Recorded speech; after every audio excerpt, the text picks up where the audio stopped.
right, guys, welcome back to another episode of the Thermal Gard Podcast. And per usual, we have another great business owner from our area on today.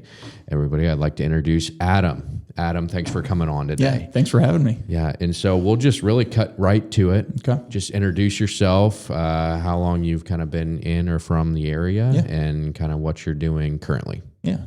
Adam Rector, owned Biggby Coffee, and as of August 13th, for a year, Menchie's frozen yogurt. We've been doing Biggby for 16 and a half years now, and lifelong Lima resident. Grew up going to school here, did college away, but then moved back. So yeah, I left for a little bit, but then came back. Awesome. Where'd you go to college? Did undergrad at Miami. Okay. University of Ohio. Yeah. Awesome. Yeah. So you're a Miami fan then? I am a Red Hawk. Gotcha. Yeah. So I have a psychology degree. Okay. So like you said, dive right in. That was the plan. I was going to get my PhD, and we opened our first Biggby location in February of 2009. And that was my mom, Peggy, who a lot of people know too. And I was finishing my junior year, but the track was psychology, and came home and worked that summer and fell in love with it. And it was the people, and I found value of a hard day's work, and that translated to the business. And that summer I was like, well, I'm finishing my degree, but I'm coming home and working for the business. So you made that decision. That decision. Off that the summer job. Yes, that summer. Yeah, I was low man on the totem pole for sure. Didn't know what I was doing, but again, I fell in love. The business for sure, but the aspect of I'm getting to know people in the community and making change, and that's always been at the core for me. What I wanted to do. The goal was always to come back home.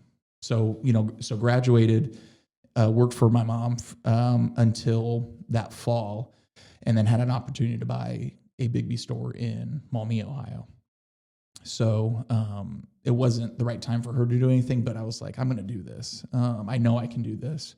So yeah, that November 1st, I moved up to Maumee and took over a pretty failing store. And I knew if I translated what we did in Lima to that community and owned it and believed in it, it would do well. And we turned almost a year later, November 9th, I bought that location. And then 2 years later, we opened up a second location in Sylvania. So I was in Toledo for 5 years, I think all in all. And then started dating my wife, who's also from Lima. She's a dentist here. And very quickly we both knew we wanted to come home. And so about 5 or 6 years later, she was graduating and bought a house here in Lima. So we had at that time 4 locations, 2 here in Lima and 2 in Toledo. And at that point, my mom and I combined forces and owned them together. And it was good for a while, and then the distance started to get a little much. Didn't have that same control and that same feel being that far away. So we sold those locations and then really leaned into Lima. Okay. What year was that? That was 2016. Moved back home. Yeah. So at that time then, we had 4 locations. We had our Cable Road store and then our East Side location, and doing very well. Sold the other 2, and then in 2021 we opened our 3rd location in Lima Memorial's main lobby. Mm-hmm. So we've had 3 locations. Awesome. Yeah. Well, I do want to back it up though. Yeah, back for to, sure. Like you mentioned, your dream was always psychology. Mm-hmm. That was the dream. So can you kind of take us through kind of your headspace and how your dream changed really just in one summer from becoming a doctor, opening a practice potentially to wanting to be a small business owner? Yeah. It was hard because you feel like you're failing, or that transition, you've had this goal for so long, and change can be hard and scary. But I think seeing what my mom was doing for the community at the heart of it, I knew that felt good. That was where I belonged. So, knowing that I was going to finish my degree, but know I was coming home, I accepted it. It was okay. I knew that was not my path. And I knew that, when my wife and I started dating, but even before then, I wanted to be a pillar for our community. Not knowing what that looked like or in what capacity, but I knew that to be a business owner, especially a local business owner, you need to be a part of the change too. And it could be small, it can be big, but you need to be a part of it. And so from early on, I was like, I knew that's what I wanted. So initially the change was hard, or at least to accept that I was this path that I had gotten taken to get, to junior year of college, that I wasn't going to be using it. Initially that was tough, but then seeing the horizon and seeing what I was coming into was pretty exciting. Yeah. Yeah. Do you come from a family of entrepreneurs? I know you mentioned your mom, but is that running the family? Or It does. Well, my grandparents, they're from Delphus, and they had a small convenience store way back when. But beyond that, my mom has her master's. She worked in HR throughout her life, and took a chance. That 07, 08, 09, that was the crash. That was the when we and so she took a chance on herself and poured everything she had into that location, and which was inspiring, to say the least. It's scary to take risks, especially in business. But seeing what she had done, helped my decision and motivated me truly. Would you say that she's been pretty much your most looked up to role model throughout your life? 100%. Yeah, 100%. She is not as forward in the community as I am, or not as easy. I don't mind being, out there. But the way she handles our staff and handled our customers, and again, our model is being a part of the community. And I think if you put that love out, you're going to receive the love. We definitely, in our world, as much as I'm in the coffee business, I'm in the people business. That's what we do. The coffee is important, but we're hopefully making someone's day a little bit better each morning, not just customers, but our staff too. So, that it just feels good. Yeah. What's some of the best advice that your mom's ever given you? Man, put me on the spot there. I think her actions were her best advice.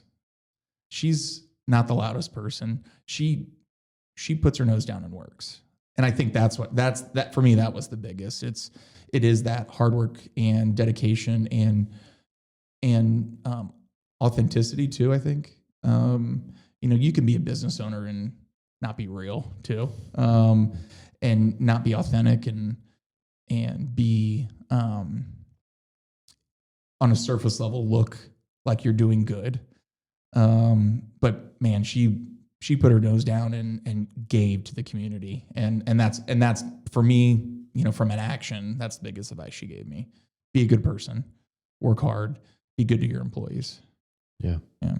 Would you mind taking us into some of the details of that first purchase of the business up in Maumee, maybe some of the roadblocks, some of the personal growth and development you had to go through? I mean, you're kind of jumping into the deep end right out of college. 100%. Yeah, I'm 22. I'm moving to a place where I don't know anybody. So I mean, and this store was failing. It should have been closed. But the owners weren't ready to do that yet. And not only that, I'm 22. No bank's going to give me money. Mm-hmm. So in that moment, I could not actually purchase the location. So again, November 1st, 2010, talking with the owners, which they actually owned Berry Bagels, or still own Berry Bagels. They owned that Biggby location up in Maumee. They took a chance, and I said, I can't buy this from you now, but I want to turn this around. And a year from now, I'm going to buy it from you. And So I walk into that store with a staff that hadn't had much management or attention. So I'm also 22 and a lot of energy. I mean, I had lost my staff, pretty much half of my staff the first week, because they didn't want to do the things that I was asking. Yeah. So them leaving was an okay thing, but I think I had 5 employees, open 16 hours a day. So I was working 90 hours a week, which was okay at the time. I knew I had to do that. And I knew I had to turn this around to make it viable to buy. So those were the biggest struggles. A lot of early mornings, late nights, like literally sitting in the office, crying, being like, what am I doing here? What's going on? But slowly you start to see the numbers change. I started to get involved with the community. People started to know who I was. And we, by November 9th that next year, I had gotten close with a family that had come in on the weekends. And again, all the while I'm like, how am I going to buy this?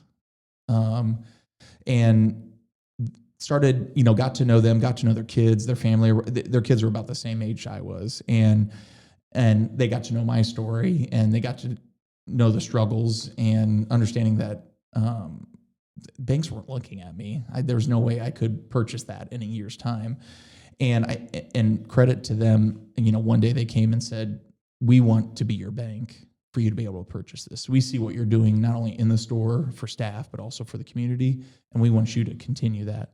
And they were my saviors. I mean, they saved my butt, and ended up being my bank for both locations at the time. So, and we ended up turning that store around, and doubled the growth, and was a part of the chamber a lot up in Maumee, and ingrained myself, knowing that for this time I needed to make this work. There was no failing.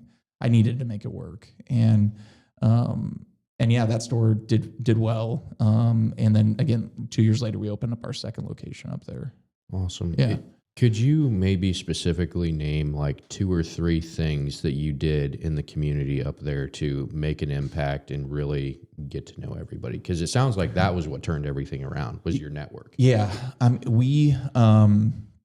So again, the chamber was important. So I got to know a lot of other business owners in the area through that. And just like we do in Lima, we donated to everything. Anything I could, I was getting product in people's hands. So I think I was getting outside our 4 walls, which is how we look at it too. I was working in the business, but I was working on it at the same time. So that was a big piece of being out in the community, being a part of it, not just my face, and putting, a face to that cup of coffee you're buying, that it's supporting, but for people to understand that, the money that was made in that store was also being reinvested in the community. I think that was important. So just being out, anybody that came in and asked for a donation, coffee, cups, we did. And that we set that precedence early on. Now, and there were other Biggby stores in Toledo. I mean, it's a market that has, at that time, probably already 10. So as much as you're not competing against them, you are in a way. But I think, again, what set us apart was that I was putting myself out there and engaging the community, not just standing behind the line, but being out in the community, and representing Biggby and getting product out there. Mm-hmm. That was the biggest. Hands down, that was the biggest. We never said no. What were some changes you made internally? Because you said the business was failing when you got there. Yeah. What were some changes you made in-house in terms of, obviously staffing changed, but other things that happened in interior? Yeah. I mean, in anything you go into a location, it was how the store looked. Just aesthetics was one. Another one, the staffing, but it was, operational, the training behind everything. We have some great operational verbiage that we use too. It's greeting every customer within 3 seconds. You're making sure every customer leaves in a better mood when they arrived. It's efficiencies, quality too, right? I mean, the product needs to taste good. That was the biggest thing. It was finding people that wanted to be there as an employee, which can be hard. In a minimum wage, and we got busy there. So supporting the staff, and that took me some time to figure out that, the job, the business that we have in a lot of ways is a stepping stone for people. And so I had to shift how I thought about my employees, that most, if not all of them, aren't going to be here forever. So how can I make this experience for them the best? And whether that's making sure that they're supported while they're working, so everything works and they have the right number of staff, that's that part. But also, how do I support them in getting them to the next step? So that was a shift, and that took me a couple of years to really figure out, and I'm still working on it always. But that they're young kids too, and that this might be a job, but I hope for them to take something away from this job too, that they can apply then to their next step, to their big kid job, or wherever they're going in life, that they can look back at Biggby and pull some of those nuggets that we taught them over the years, or things they learned, and again, supporting them, in turn, hopefully getting that same work ethic back while they're working for us too. I think that was the biggest thing that helped turn us around. Yeah. Can you share a little bit how you did motivate your employees, as you were hiring on and building a more successful team? What was kind of the secret that you found? I think showing compassion, and not just seeing them as a number or an employee, but getting to know them too. In our quick service industry, turnover can be quick sometimes, and you have a lot of employees, and as you add locations, you don't have as much connection. So I think that effort, especially in the early days of getting to know them as a person, and that it wasn't just, I didn't just care about them showing up and working the 6 hours and then them being done. For me, that was the biggest thing too, was making sure that I got to know my staff in those early days. Some as friends, but also that for them to know that I cared about them, and that I was there to support them any way they could. We built up managers. But also I was going to graduation parties, and I was, we had some that had some tough times that we were, how can we help you? Is it money? Is it, I was picking up kids that didn't have cars a lot of the time too. So, treating them more as family than just as a person that clocks in and clocks out. That helped us big time too. Yeah. So what would you say to maybe the young professional, the young entrepreneur, whatever, who was in that position where you were, the year before you bought it, they're in the office crying because they don't know how they're going to make it. I mean, everything looks really, really bad. What advice would you give that person? It's not going to happen overnight. And you need to put yourself out there. And I will, that is the biggest thing. If people don't know who you are as a business owner and what your values are and why you're doing the things you're doing, it's going to be hard for your business to succeed.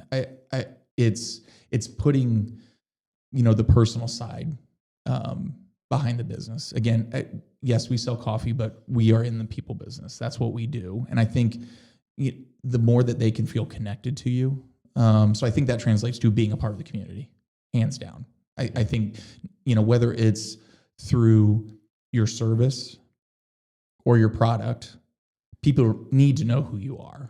And it'll come.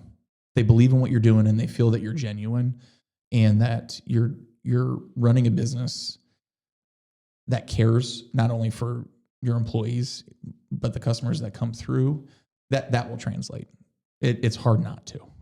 People want to know. People like knowing the owners. and having that connection. And that's been, I do that less now, from on the line, with 3 locations. So my role has definitely changed over the years. And at this point, it's supporting my staff so that they can be good stewards for our business and for our customers. That's my role. And then obviously, and out in the community doing things like this, being the face, being on boards, committees, not so much to promote my business. That's secondary. And anymore now, I don't even think about that. It's how do we make change in the community? How do we be a pillar? How can my wife and I leave a legacy for our children? And I think that's how we operate, and it's translated well for us too. Yeah.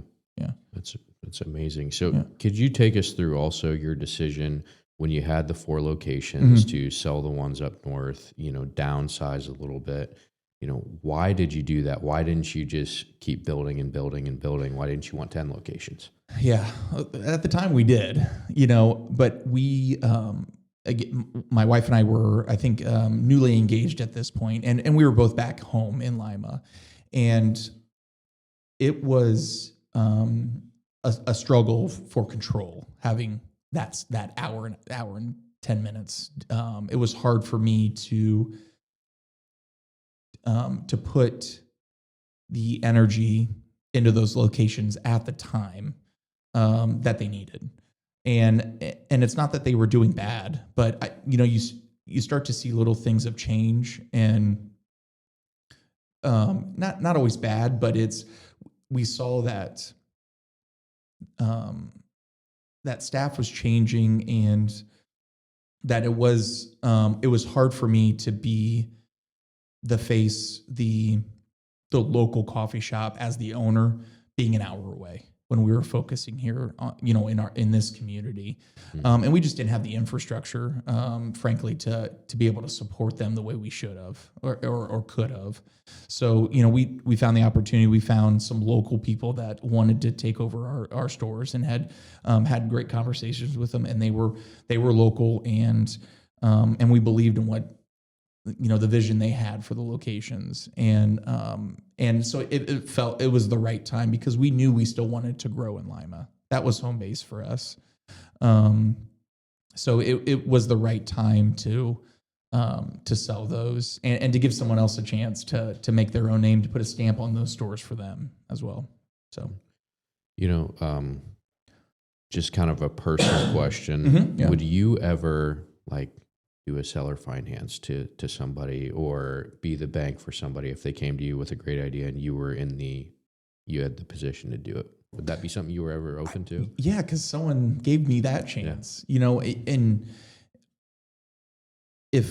again, it's not so much the business. I need to believe in the person too. Because again, you might have a great idea, or a good product, but I think in a community like ours, you got to believe in the person too, that owner. And if they're not genuine about it, or if they're not willing to put in that hard work, it's not going to work. So yeah, I do think, and we want, and that's part of that pillar growth, right? You want to be able to give someone else the opportunity that might not ever get that chance. I do. I think to be able to lift someone else up, I mean, that should be the goal. Yeah. Yeah. So I guess just continuing with the story, then you sell the 2 locations up north, you really focus in on Lima, you kind of buckle down. What are those first checklist items? You're like, okay, this is solely my focus. This is what we're going to do. This is our trajectory for the next couple of years. Kind of walk us through that. Yeah. I knew my goal was to be obsolete in the stores.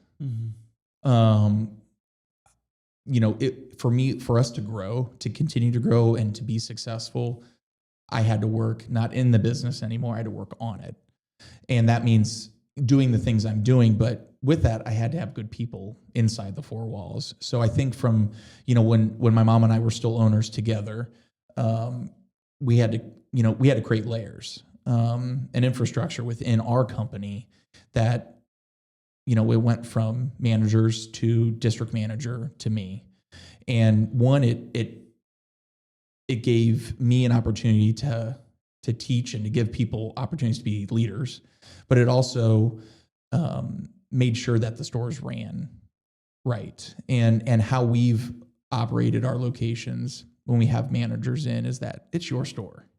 I'm not making the change anymore. It's your stamp. It's your store. I might still own them, but I'm not in there every day. I'm not making the lattes. I'm not engaging the customers as I was when I was working on the line. So I want you to put your flair on and to own it and to be that light for the other employees too. So that took time. That doesn't just come overnight either. And you have to have those management to buy in too, which is difficult sometimes. So, and we struggled as we built the third store. It was during the pandemic, which was hard on its own. And subsequent post that, staffing was hard. And so we went through, and we're still working on it today, culture within locations. It's being a good person. It is the root of what we do is just be a good person. We can teach you how to froth milk. We can teach you how to ring in a drink.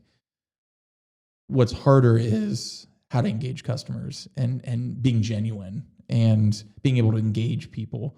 So, that was tough. We had a stretch, and finding right managers in those positions is always difficult too. Because again, I'm trusting in them to make sure the store does well. But we've had some tenure now. So I have a district manager that oversees all of our locations, and she's been with me nearly 10 years now. And she's my saving grace too. She is as much me today than anything. She oversees everything. And I think without her guiding, we'd be in a different position. And then we've got 3 rock star managers right now too. And again, they're leading the teams. They're the front line. So, for us to be as successful as we have, it starts with them and trickles down to the baristas at that point. Yeah. Yeah. A lot of business owners, they struggle with what you're describing, building that infrastructure, finding those managers. Mm-hmm. What really helped you find the right people to fill those pivotal positions in your business? I think how we communicate what the position was. Again, we've always, like we said, it's your store. We want you to feel that ownership. So, yes, pay, yes, bonuses, all those things that every business is probably doing anyways. But I think it's how we communicate and treat them, that it's, I'm not hounding over them. I'm not micromanaging. I want them to operate the location the way they feel it needs to be operated too. So I think entrusting in them and empowering them, and again, I think that culture behind that of, we love you, and that's how we operate, and they're family. And I think if you can come at it with compassion and love, and the other stuff, they're gonna want to work hard.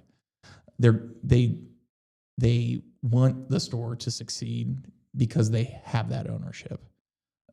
And like I said, we've got 3 rock star managers now that each individual location is different. Even though we're all Biggby, they're all different and they run differently, but they run differently because of those managers, and that's okay too. And I think that gives them their own identity. And when a customer walks in, they're the face of the store, not me. And that was a shift for us too, when I really pulled myself back, letting them lead with guidance from me on the back end. I think that's what's helped us to keep managers in those positions, but also for them to understand what our goals are. And again, I keep saying it, yes, selling coffee, but we're in the people business. We see hundreds of people every day. That should be your focus, because the other stuff will come. Mm-hmm. Yeah. Was it hard to kind of let go of that control to hand, these businesses that you worked hard to help build and help create, to hand that over to a manager and say, this is yours now, this is your identity, make it your own. Was that letting go of that control difficult, or was it easier to step back and kind of step into a different role? Yes, definitely hard. And how I've thought about it too, you're not giving up control. You're almost tightening the reins, but from afar. So it's giving them that grace, giving them that opportunity to succeed, to fail, to try things, but from behind the scenes. So yes, very hard. Because again, I was in there every day, and you lose that touch a little bit with direct customers, which I think was the hardest thing too. But then coming in and having a customer not know who I am is pretty cool. It really is. And then also for them to think that I'm just a barista, which is also awesome. But then they follow up saying, man, Amber's awesome. Amber's doing such a good job in that role. So yes, early days it was difficult. And I think I was still kind of still young, but younger when we were doing this. I was still learning. This was my first big kid job. So, as we've developed processes and built what those responsibilities are, I'm learning at the same time. So we failed for sure over the years, and you look and say, well, we can't do that again. But I do think it was shifting the focus of not saying like, here are the keys to the castle, like just go. Because that's not going to work either. It was almost tightening the reins, but doing it from afar. Mm-hmm. So still knowing what's going on day to day. I might not be in there every day, but I know what's going on. But giving them the freedom, the opportunity to fail, to succeed, to again make it their own. That's how. So again, I think tightening the reins was really. I actually tightened the reins, but I did it from not in the store. A tighter grip on the leash, but a longer leash. Perfect. Yeah, that's exactly it. Yeah. And it's worked well so far. Tweaks here and there and adjustments and again, continuing to learn. I don't have all the answers. I don't think any business owner does, whatever stage you're at. So and not getting set in ways. To be always wanting to learn, which is hard too sometimes, because if you've had success and things are going well, it's hard to say, how do I be better? Mm-hmm. Sometimes. Mm-hmm. And sometimes you do feel like, well, I'm doing pretty good. I feel like I know what I'm doing, but then that wrinkle shows up and it's like, all right, how do I pivot? How do I adjust? So it's, as long as you're open to change, open to, failure, knowing when things aren't working and being able to change, sometimes in the moment, but sometimes over a long period, I think that's true leadership, true growth, as a business owner. Yeah. What's an example of one of those failings where you encountered a wrinkle and you had to find your way through it, or you were doing something and it wasn't working? You had to realize that and change tactics. I think in those early days when we were building that infrastructure and letting managers take that ownership, I think that leash wasn't tighter. Mm. It was longer, but it wasn't tighter. So I was missing things. A moment in time where, get married, start having kids, priorities change, and time change, time management, balance changes, where we missed things. And we thought we had good leaders in the store when really behind the scenes, they were creating a really negative culture within the locations.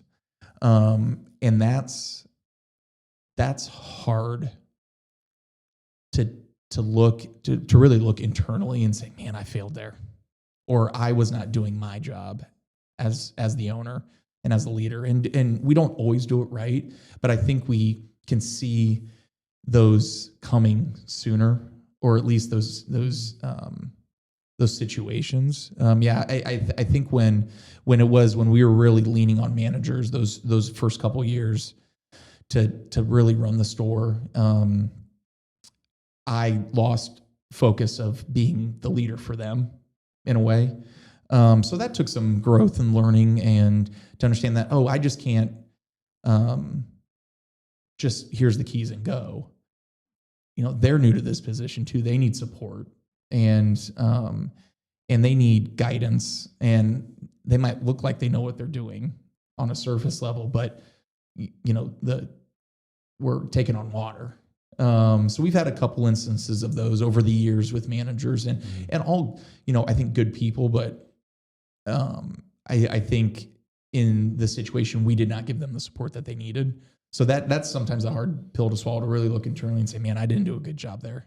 Yeah. I was not the support that they should have had. And it wasn't maybe on them that they failed. It was because of me. So that those early days and adjusting to that too, and understanding that, they might be a really good manager, but this might be new for them too. And it's they need support just as much as, the minimum wage barista does too. So I think that was a big takeaway for us, and really leaning into culture and shifting, not just about how many cups can we get out in a day, but again, how do we help every member of our staff to move on to the next level, to use their time with Biggby to make their next thing better. And I think we're still working on that always. And we don't get it right all the time either. But I think we, from a support, do a pretty good job of both from afar, as in my role, but from the day to day, from store managers of like, hey, we're here to help them, to make them better, and selling those cups will come. Yeah. So yeah. What are some practical things you do with your management team specifically to support them, pour into them? What does it look like for somebody who doesn't know? Is it responding to texts at 3 a.m.? Is it regular meetings? What does that look like practically? Yeah, it's my phone's never off. And that's, I might not be working, but I'm always working. So yeah, they know that they can reach out at any time. With having a district manager role, she definitely feeds a lot of that, and feeds those questions, those concerns, and if she can't handle it, then I step in. But yeah, I mean, we text a lot. We have, a text thread with all the managers. Our DM has, biweekly to monthly meetings individually, but then as a group. And again, I think, you go through waves too, where you do a really good job and you're on time with meetings and scheduled. And, summer's hard. We got to get back in the swing of it, with meetings with me. But, I like popping in. I like checking in. That's so I can see. And, but they know that if they need something, and they can always contact me, night or day.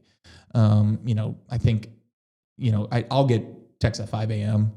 and I'll get texts at 9 p.m. And sometimes they're big questions. Sometimes they're little questions. Sometimes they're ideas. Sometimes they're, man, how do I handle this situation with this staff member? That's my role is that support. So, just staying connected with them.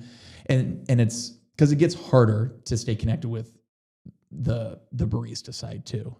We've got 60 employees, between all businesses. So having that direct connection with them is tough sometimes.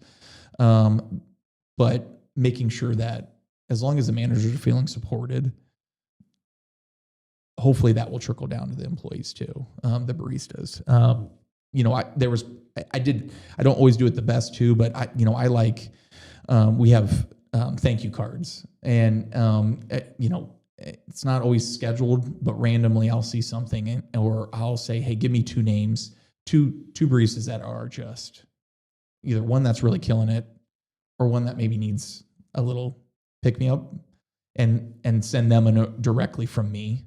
So that's kind of my connection now too, to say, hey, I see you. I might not see you every day, but I'm hearing the things you're doing, or I'm here for support if you need it. So yeah, I think that direct connection with managers to that question is vital for me. That not being in the business every day, in the four walls every day.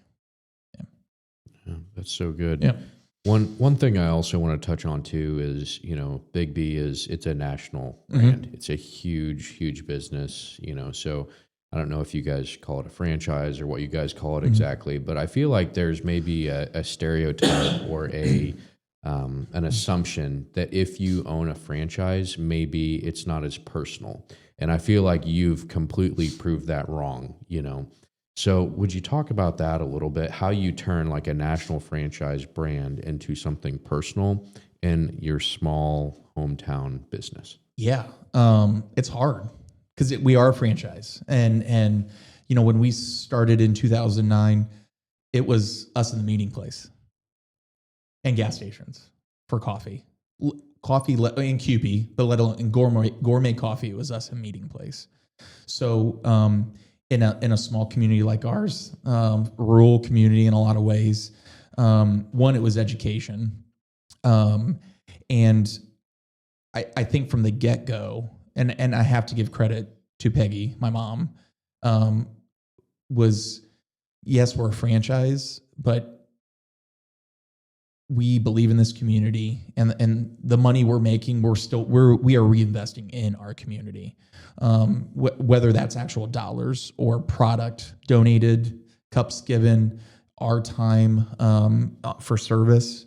Those early days, those first 18 months were crucial for us because one, for the longest time too, people didn't know we were a franchise, because we operated like a local coffee shop. And we are a local coffee shop. And I think as a brand, that's our identity. Yes, we're a franchise. I think we have the support of a much larger thing. But I think why our brand is growing and why we've been so successful specifically here in Lima is because we do operate as a local coffee shop. We have the resources, the marketing, all the back end stuff, but we day in, day out, again, operate as a small business and give back to that community in that capacity too. And sometimes even more. And that has been truly the biggest thing. We would not be where we are today if we didn't take those steps early on to say we wanted to be Lima's coffee shop. And we've had that mentality from day one, and I think still have that mentality. There's a lot of players in our community now, which is cool to see. We've got, not just national brands, but the amount of local mom and pop coffee shops that have opened. Coffee's booming, and it's showing in our community, but it's showing that we can all succeed too. But I think, again, you have to set yourself apart.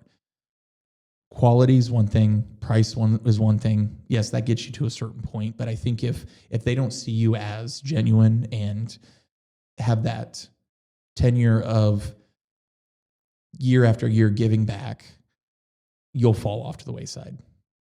And that's, again, I think a testament to why, one, we're still open and why we have more than one location and why we continue to be, again, a little biased, but in Lima's brain, Lima's coffee shop. In the number of cups that we're able to do in our community compared to everybody else. Yeah. That's a great segue into the number of cups. Yeah. So I know you guys, at least in the Biggby world, I believe we're number one, correct? At a time, yes. Can you kind of take us through that growth and how you achieved that success? Yeah, it's kind of beating a dead horse, but it starts with the community. And I think in those early days, we were giving a product that wasn't around here that much. Again, I think Meeting Place kind of set that tone in those early years of what gourmet coffee was, but we just took it to the next level. And I think our environment is fun. Our drinks are good. We're creative. We're innovative. And I think, and again, in those early days, there wasn't anybody else.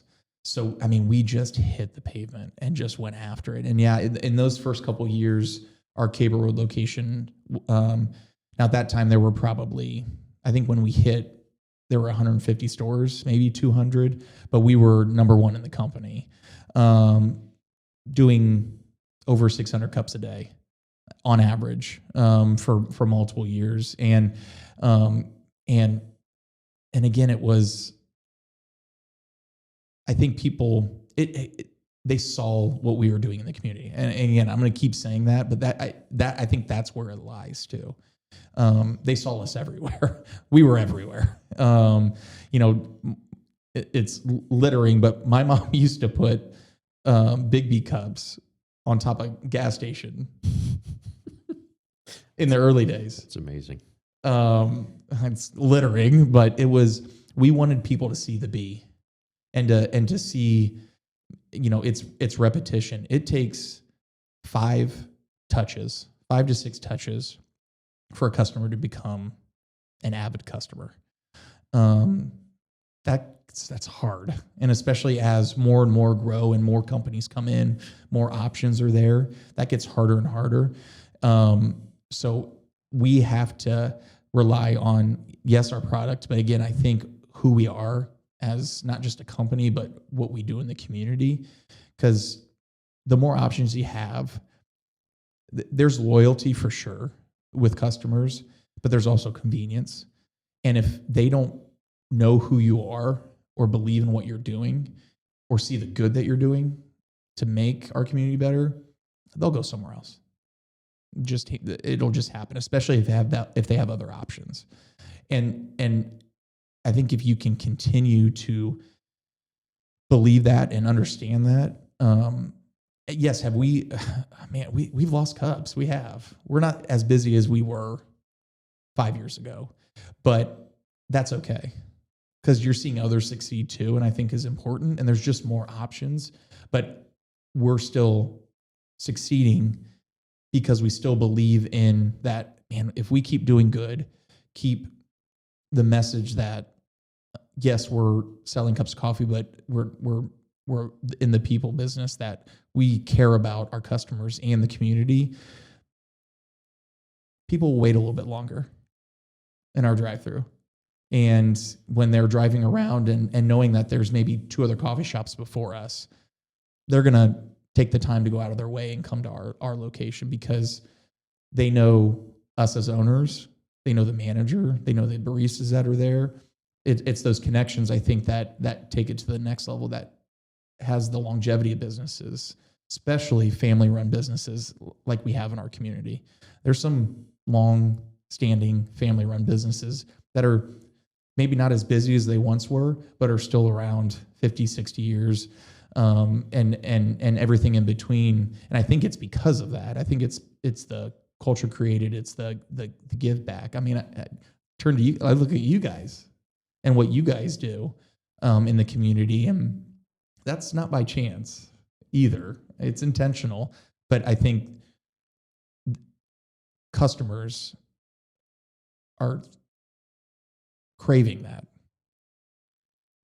Especially in our community, they want to put a face to a business, I think, in a lot of ways. And I think the more you can do that, the more successful you're going to be. Yeah, absolutely. Yeah. There's a lot we could unpack there, but yeah, we do try to give back, and Doug has definitely set a culture, with his company and everybody in it about giving back and, investing in that community, which is, part of what we're doing here. We want to invest in that community, and, all tides raise all ships, Yeah, that's right. What I want to jump into next, though, is usually Austin's favorite question with any restaurant owners on here is COVID. So, you opened your 3rd location, Lima Memorial. How did that even come about? And then how did you guys navigate COVID? Yeah. So I'm Lima Memorial's near and dear to my heart. So I'm a part of the foundation. I'm on the board there. And just having a direct connection with the hospital, going to school with Mike Swick, who's the president and CEO of it, with his kids. Again, that small community. So that tie was there, and they were doing a remodel of their front lobby, and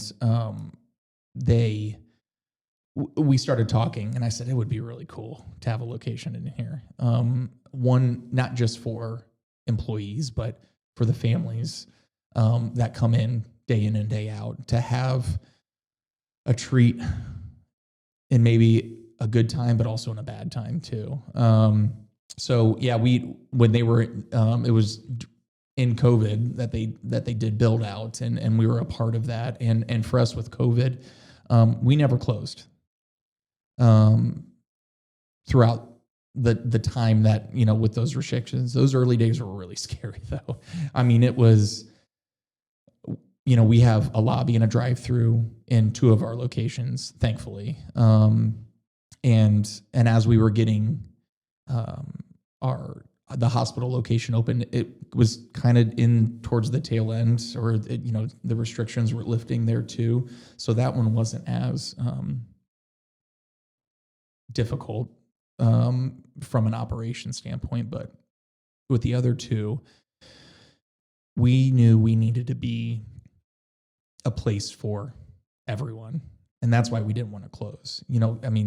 Thankfully that our lobby was closed for a month, I think, roughly, in that time, but we kept the drive-through open and we didn't close a day. And frankly, it was our busiest time that we've ever had in those locations. And I think part of that was too, because you saw so many businesses have to close, and it was scary. But people still had to go to work, and people were still, we're still living, and we wanted to be a place that could be a treat, could be, and you might not be able to come inside, but you could still step outside the world and have your favorite latte that day. And I think in that time too, there were, we're a luxury for a lot of people too. People build coffee into their budgets. So, initially we were like, well, that's going away. People are going to have to, we're usually the first thing that gets cut in budgets, and a lot of time with, being a luxury. But again, I think the work and being a local business and operating that way and staying open when so many things had to close or just closed, there weren't a lot of options out there for treats, for luxuries, for things outside of just coming home or going to work, to leave your house. That was a big thing too. To just go drive, and to be safe at that point. So, it was scary initially, and then we saw the support of the community, and it was crazy for us. And we, took the precautions, in the time that they said, and our staff rallied around, and it was some of our busiest times for those locations. And as soon as we could open up our lobbies, the lobbies were back open. But yeah, we never closed. And I think that propelled us into where we are today too. That again, driving that we're here for you. We're not going anywhere, and we also, on your way to work, those that still had to go, and we did a lot of give backs for first responders too in that time. I mean, we donated a lot to the hospital as we were opening there too, and just we wanted to be there for those that still had to be out and still had to work, and for those that, again, just looking for something to do. So yeah, it was both scary, but then turned very quickly to, all right, let's make sure we're open and here for Lima. Your old window cleaner is trash. Ditch it and get Dudley on duty. It's what the pros use. So, Adam, if you wouldn't mind, let's kind of continue through here. You talked about COVID. Let's talk about some frozen yogurt. Yeah. Yeah, it's been awesome. Yeah, we knew our 3 locations, and the boom that coffee has had in Lima, there might be more locations. We don't know yet on the coffee side, but I knew that we wanted to diversify a little bit and to find something, one that is a local business that maybe is already here, but something that maybe isn't here that Lyman needs. And I get a lot of emails about franchises being for sale and this, that, and the other. And I saw our Menchie's pop up, and I was like, oh man, that would fit well with what we do. And it's lucky enough so Menchie's has been open 10 years, and we known the owners for all of those 10 years. I even sit on a couple boards with the former owner, one of the former owners. So my wife and I started talking, and again, we had been looking. We weren't ready to open up another Biggby location, but we saw this well-established business that's been a part of the community for the last 10 years. And we know the owners, and they're good people. And what they've done, not only in the community, but how they treated their staff was a big thing too. It was an easy decision for us. And also, Biggby slows up in the summer, and Menchie's picks up, and vice versa during the winter. So it was a nice natural fit for what we do. So we started having conversations in June and July of last year, and start talking to the owners and kind of walk through the building and kind of seeing the space and seeing what they do, and not just as a business, but what they do for the community currently.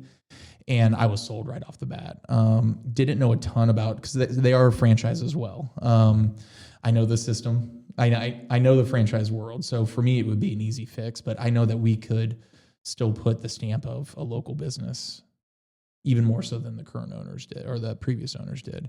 And yeah, so August 13th of last year, my wife and I purchased that location, and it is just, it's almost gotten me reinvigorated for Biggby too. Just having a change, something different.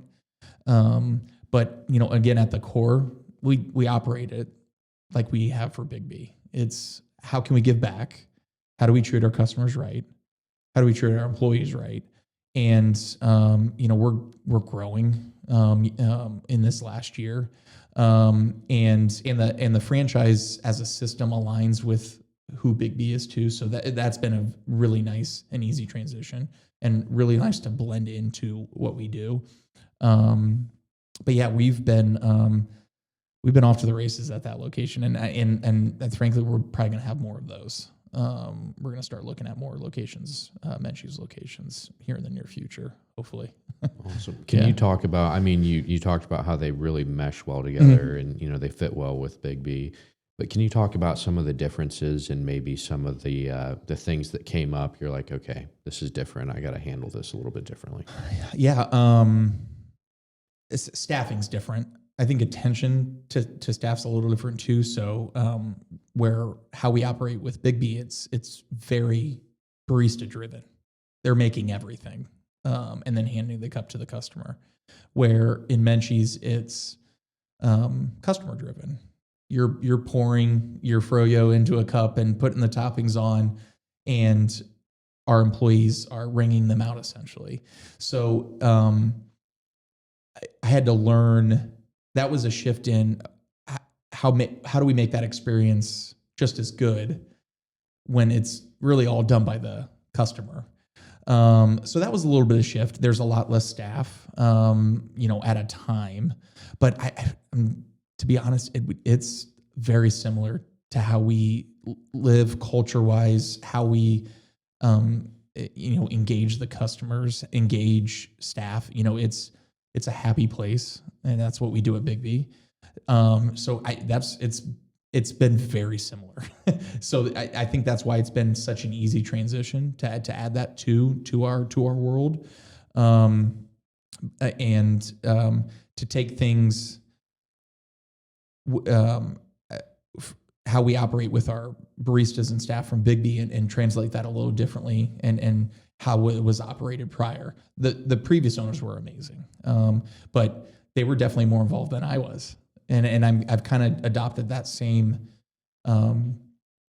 step back, work from afar mentality, and that was a little bit of transition for the staff, at the current location. We really haven't lost anybody at the Menchie's. I think it's a testament to the previous owners, but I think to they see what we're trying to do and they see the value.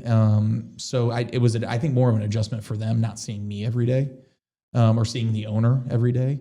It's been fun to get to know new customers, that one, don't go to Biggby. But also on the flip side, I think we've grown because the message that, the Biggby owners bought Menchie's. I know they do well over there, both by me as a customer, but for the staff. So I'm going to go try them at Menchie's too. That's been part of the growth that we've had too. And I think that's, again, it's your reputation, who you are, not just from a service and quality level, but how you treat your people, how you treat your customers. I think that can translate, and it has, to other businesses too. Mm-hmm. Yeah. Out of my own curiosity, just personally, do you ever, I guess, have like a scheduled day on the calendar once a year where you go work the line, or where you go, cash people out, or anything like that? Or is there some sort of schedule, or you just do it as it always shows up? I do. I don't have a specific schedule anymore. Now I'm the fix-it man.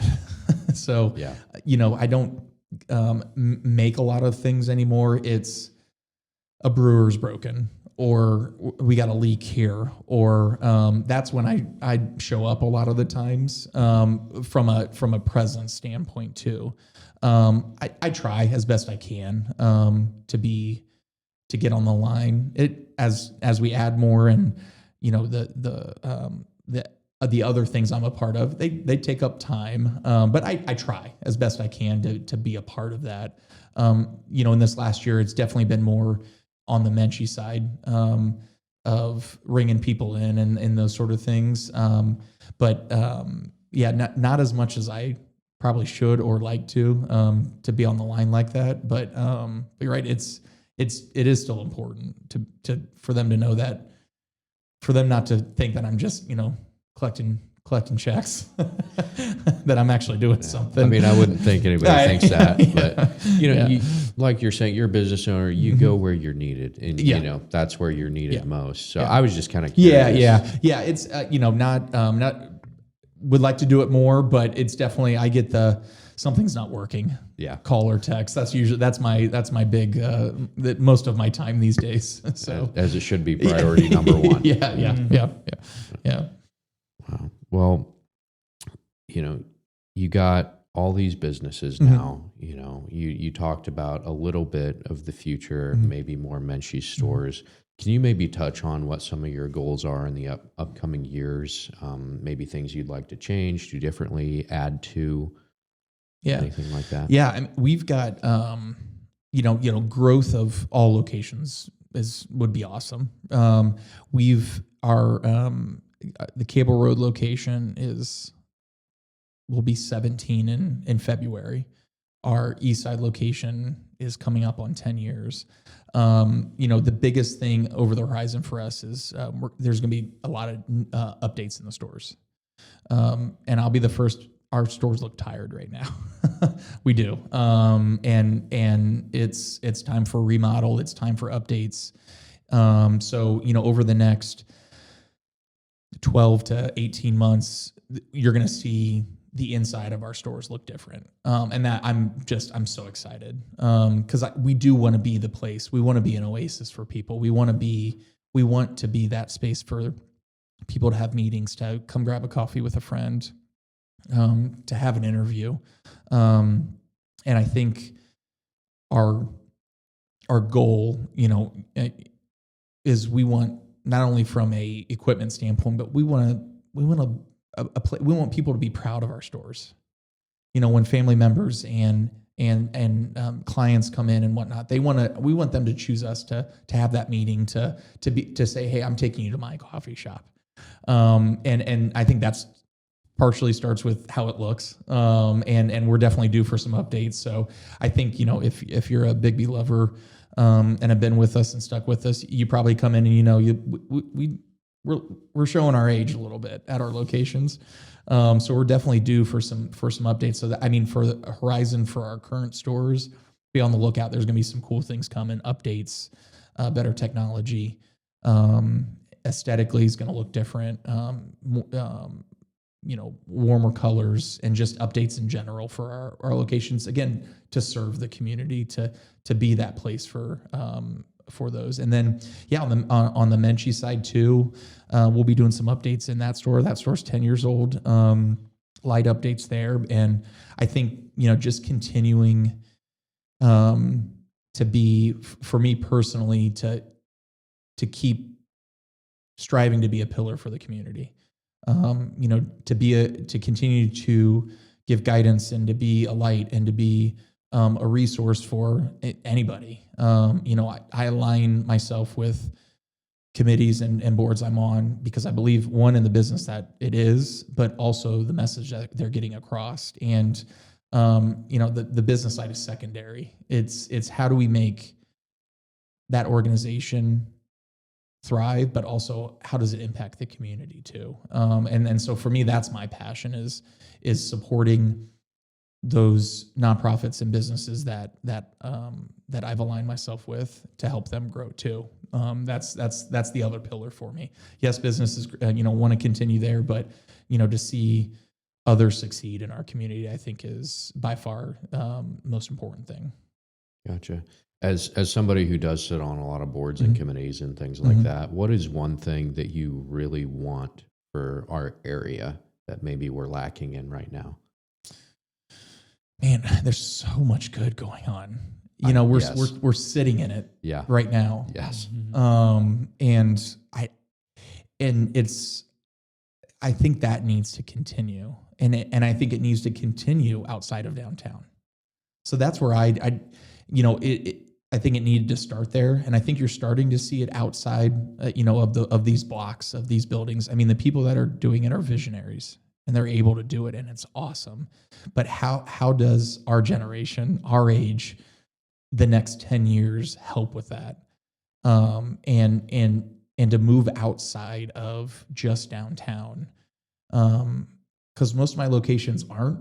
So it's like, how do I help outside that? How do we improve? How do we, as much as downtown is, continuing to thrive and growing and again, having the people's like John Hafey and Tracy Sanchez, I can't do that right now, but how can I support, or how can I be a part of the change? I don't think I have the answer to that yet, but I think I continue to look at opportunities, and it might not be monetary, but it's service, it's time, helping others help make change. That I see that as the future, and especially our generation, where for us, it can't be money always. We can't buy buildings, we can't the financial side sometimes always isn't the opportunity for change, but that's not the only way. It's being a part of the chamber. It's, looking for nonprofits that need help, need guidance, that need someone, another voice. I see that as how we can give back and to help make the community better. You're not going to be part of the change unless you put yourself out there. And it's scary, and it takes time. It takes energy. But if you genuinely want change, you have to be the person that does it too. You can't rely on everybody else. The Tracys and the Johns can only do so much too. They need us to not only help support, but do it in a way that is feasible for us, but also that helps, from 10 years from now, when we're all in different positions and different opportunities, that we're able to take the reins and to step into their shoes. Because they've started the work, and they're investing in, again, they're the visionaries right now. The next generations behind them are going to help it continue. And I that's where I see the potential, and that's where I see myself is I might not be able to do a lot, but I can do a lot in the things that are important to me. And there'll be a time when, maybe financially or what have you, but I think making change both in leadership and in voice, I think is just important sometimes. And changing that narrative. Again, outside of downtown too. There's other places, there's other businesses, and what they've done here is great, but how do we expand that? Mm-hmm. How do we make change on Cable Road? How do we make change on Bell Fountain Avenue?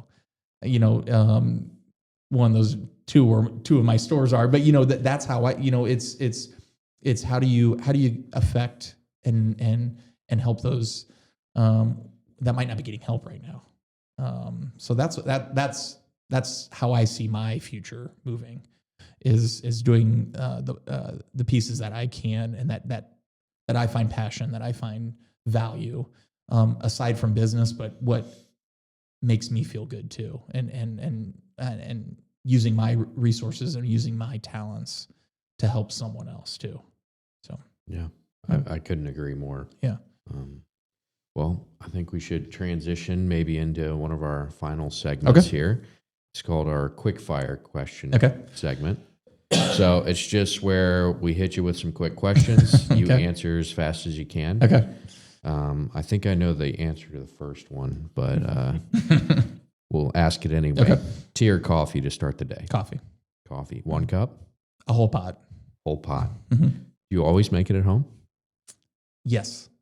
Okay. Start at home. Yes. Start at home? Yes. Yes. All day long? Not as long as I used to. Okay. Yeah. 2 o'clock's my cutoff. 2 o'clock's your cutoff. Yeah.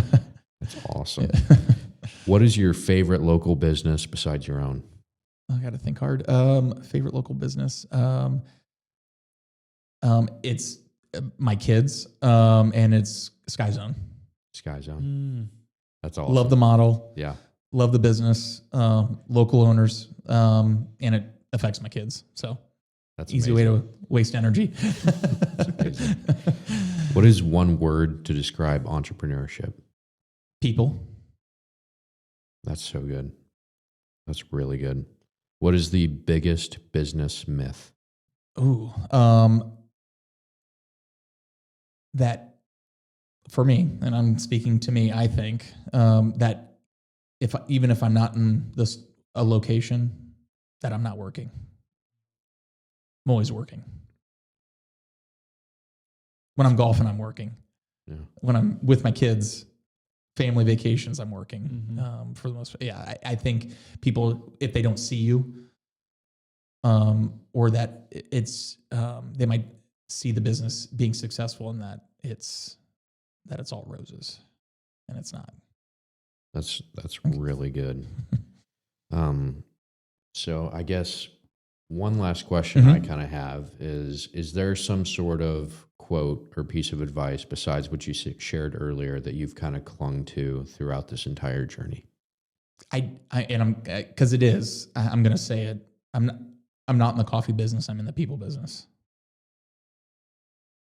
I think about it daily. That's how we operate, and that's it's people first, and it's helping those create a life they love. Awesome. Awesome. Well, I think that's all I had for today. We just want to say thanks for coming in. Yeah, thank you. This was fun. And thank you to iHeart for having us in here and letting us use this awesome studio. Yeah. All right. We'll catch you guys all in the next one. Thanks for coming in. Thank you very much.